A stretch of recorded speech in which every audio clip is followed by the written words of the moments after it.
do, all of us can do actually, before we get up in front of an audience, whether we're speaking to a group we're comfortable with or we're super uncomfortable with. Miss Alexis mentioned it before, is really, taking control of your thought process. It's kind of like the computer software command, garbage in, garbage out, but you want to put good in. So good in, good out, but you want to put the good in. And so you want to speak to yourself before you speak to anyone else. So, when you're getting up, make it, like she said, maybe you have to step into the restroom or something like that, or talk to yourself before you, leave for your presentation at school, and speak to yourself first. Reframe your thinking. A lot of times what I do is I envision myself successful before I get up talking to anybody. I envision what I want that to look like, the smiling faces, the clapping hands, the networking afterward. And so I envision what I want to see. Now, I may not get that result all the time, but I'm choosing to frame my thoughts around success versus negativity. And so 3 of the things that we can do to speak to ourselves is say things like, this audience believes I am the expert. So you're reaffirming yourself as the expert, because you're going to believe what you tell yourself. They want me to succeed. A lot of times what we can do is, put all this nervous anxiety into what we think our audience is thinking of us. They may not be thinking anything of us. They may be thinking, oh my gosh, I just want to get out of here. I hope this person hurries up and finishes talking.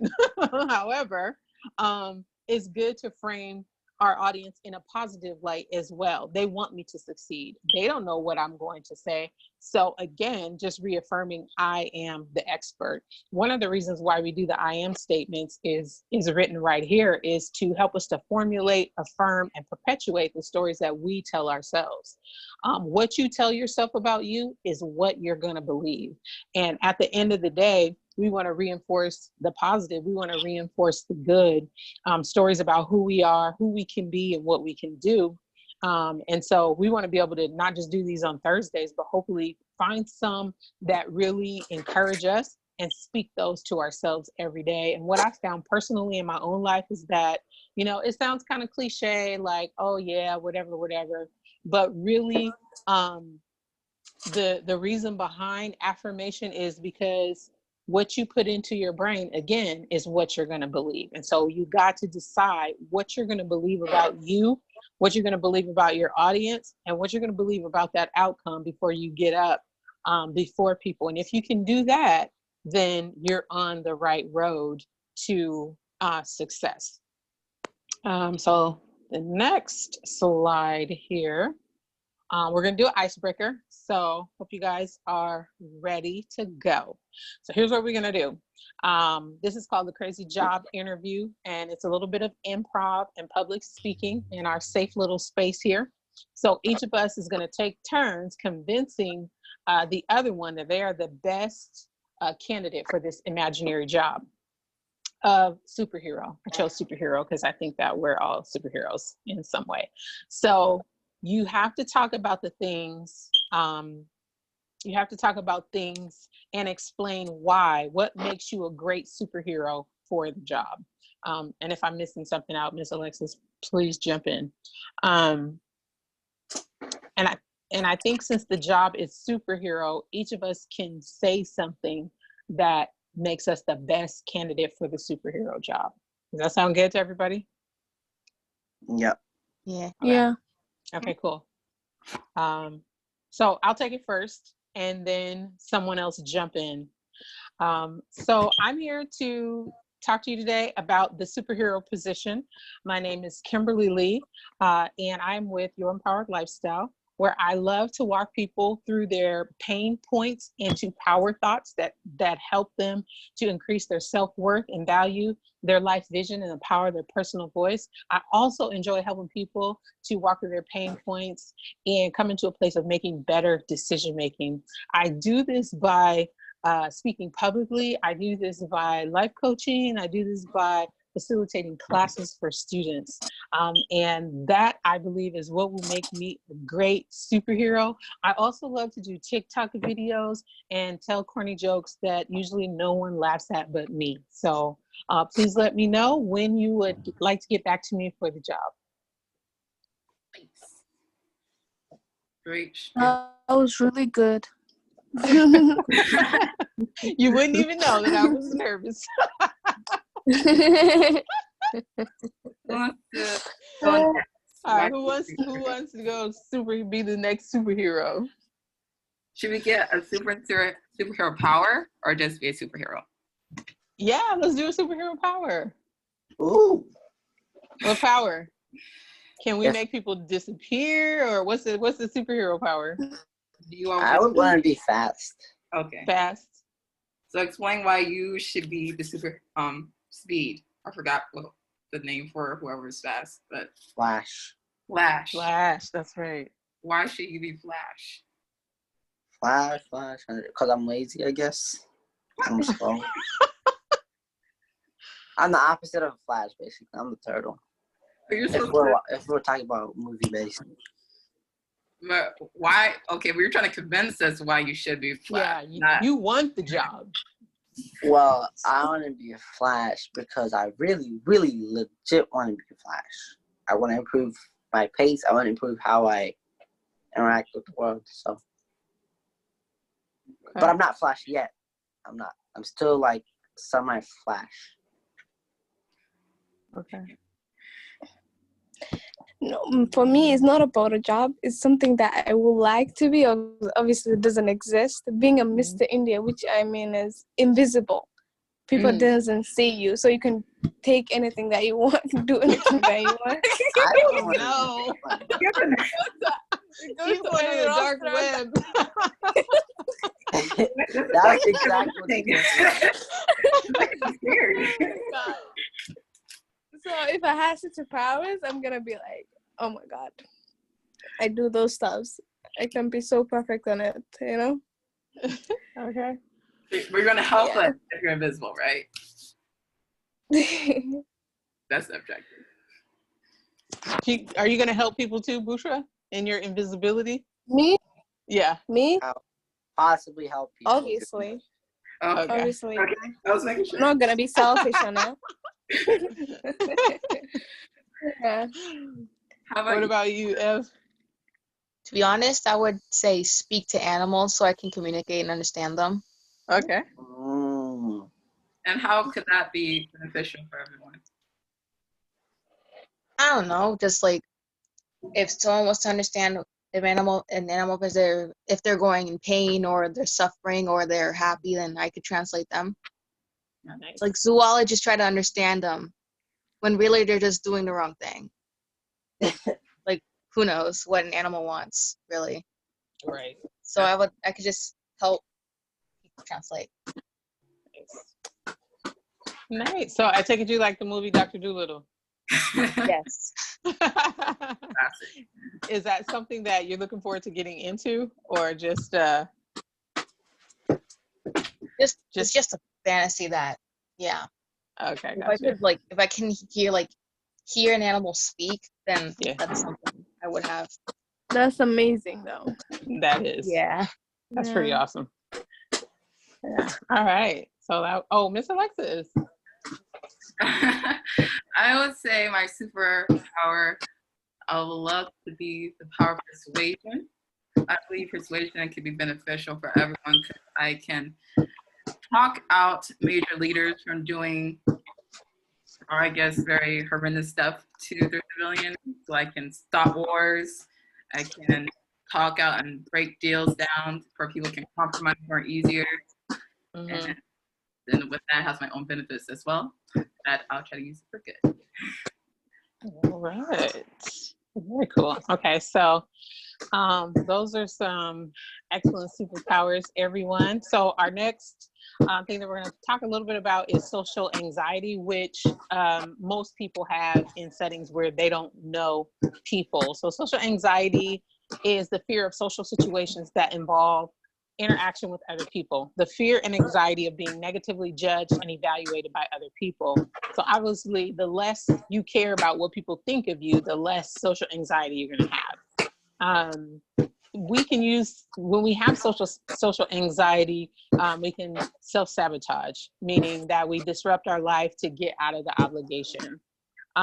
It's also, social anxiety can be, something temporary where, we're just nervous right before the presentation, but can also go deeper into something called social anxiety disorder, where it interferes with your normal life routine and just causes you all this distress all the time, in which you would probably go to therapy, maybe have medication for that, and other type of therapy resources. Some of the things that come about physically when you're experiencing social anxiety is you have that racing heart, the pounding heart, the upset stomach, the blushing, the lump in your throat, the dry mouth, sweating, trembling, shaky voice.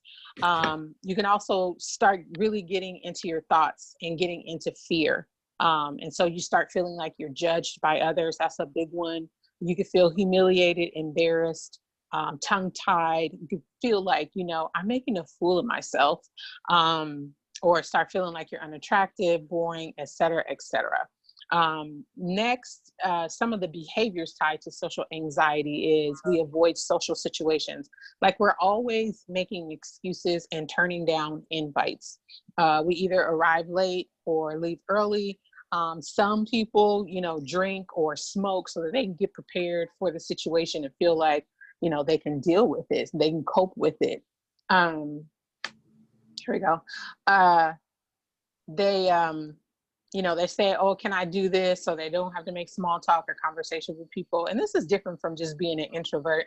I, most of the time, have an introverted personality. I can do social settings, but once I'm done with it, like, I need to re-up. Like, I need to say, okay, I need strength back. I need energy back. That was a lot for me. And what really helped me with my social anxiety is understanding my personality, understanding that I do have an introverted personality, but it doesn't disrupt me to the point where, like, I can't hop on a Zoom meeting with you guys, or it doesn't disrupt me at work. But for example, if I'm speaking publicly, and I start to feel like this or experience some of these behaviors, then I know I need to start speaking to myself positively, understand what I want my outcome to be, and then be able to move forward in a positive light, and not get caught up in my own thoughts. Because once you get caught up in your own thoughts, it's hard to wrangle yourself out of that. And so one of the quotes that I actually love is, you have to decide, am I going to, as it relates to fear, am I going to face everything and run, or am I going to face everything and rise? So you got to be able to pick one or the other. And it doesn't have to happen overnight, okay? The first step is actually challenging your own mentality. I know we've talked about this several times and you guys are like, how do we get over this? The first step is challenging your own mentality. Identify those negative thoughts that, come up when you're getting ready to do something publicly or speak publicly. Ask yourself why you're afraid and begin attacking that fear and breaking that fear down. So that you can be successful in your social situations. Challenge those thoughts. And then focus on the others, focus on the other people. Like I said previously, focus on your audience in a positive way. Don't automatically assume that, they're being or thinking negative about you. And then remember, just because you're nervous, people don't necessarily know that you're nervous. It doesn't show out the way that we think it does. And Miss Alexis touched on this. Remember your deep breathing, okay? Remember to use those pauses to your benefit. It actually makes the audience, lean into you when you have specific pauses, because they want to know, okay, well, what are they going to say next? They don't necessarily know that you're nervous. And then the last thing that I want to share on this is use social anxiety, whether it's temporary or something you deal with all the time. Use what's called the social anxiety ladder. You can practice outside of what you're doing in your public speech. So for example, when you go to work, test yourself. All right, I'm going to wave at somebody today to get over this fear of speaking. Wave at somebody you don't usually wave at. All right, and then celebrate yourself for that, because when you celebrate yourself for what you've done, then you're reinforcing that positive behavior. You're reinforcing that this is not a weakness, this is a strength. You know, for example, the next thing you would do is speak to someone new at work. You know, after you waved at them silently, then speak to them. Next thing, maybe ask a question to a coworker you don't know. Next thing, you know, ask them how their weekend was, you know, and so forth and so on. Then maybe the next thing, you're challenging yourself to go into a social setting with your coworkers. And then maybe you end up on a date. Who knows, you know, but you have to begin to challenge yourself in a positive light, so that you can face everything and rise, because fear is a nasty, nasty emotion that can keep you locked into your last level. You want to be able to rise to get to your next level in life. And I think next we have a video, a quick, I think it's like a 3-minute video talking about stepping stones to inner confidence. So quickly, some actions that you can take for inner confidence is to be around people who treat you well. All right, you want to be around the friends that are helping you rise to the occasion. You don't want to be around those frenemies where, you know, they speak well of you to your face, but then behind your back, they're saying something different. Those are frenemies, okay? So you want to be around people who treat you well. And if they can't treat you well, then they either rise to the occasion or they get to take a seat in the balcony, right? Set goals for yourself. Like we just talked about, use that ladder to be able to set goals for your social goals for yourself. Celebrate your small achievements. Seek out positive experiences and new opportunities. We just talked about that. You know, maybe a coworker or someone you don't talk to on a regular basis, you know, send them a shout out or thumbs up, someone you normally, you know, wouldn't speak to.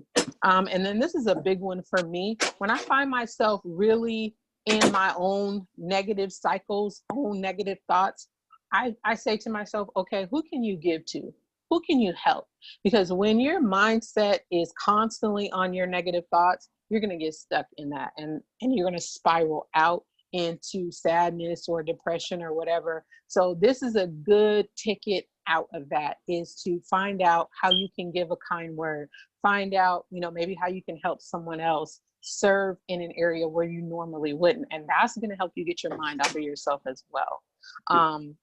We want to reinforce, again, speaking to yourself and about yourself in a positive light. Check your own negative inner self-talk. Check that at the door. You know, once you start judging yourself, you can spiral downwards too. And that's not to say that you can't correct yourself on a mistake. We should definitely do that. But you don't want to get into this place where you're judging yourself negatively, because we all fail all the time. None of us are perfect, but I think what we have to do is learn how to fail forward. Don't stay in that condemnation where you're just tearing yourself down, okay?